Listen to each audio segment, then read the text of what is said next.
Kabel Noord had zo'n begin deze maanden een nieuwe directeur. Manje waard hij dan ook feestelijk onthellen op de Zuiderskans in Dokkum.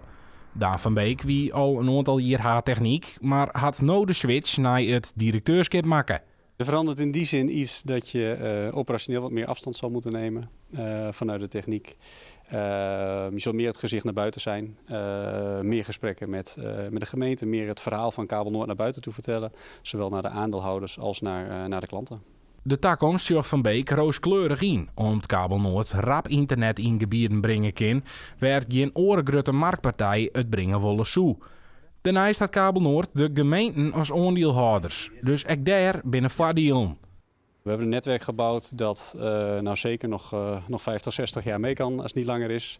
Dus daar gaan we nog heel veel plezier van beleven. De behoefte aan bandbreedte, aan internet, die wordt alsmaar groter. En ons netwerk die kan dat heel goed aan.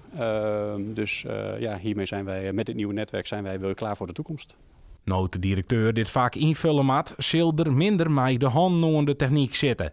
En ergens vindt Van Beek dat wel een beetje schande. We zijn een relatief klein bedrijf, dus ik zal zeker betrokken blijven, ook bij de techniek. Maar ja, inderdaad, je gaat het een beetje missen.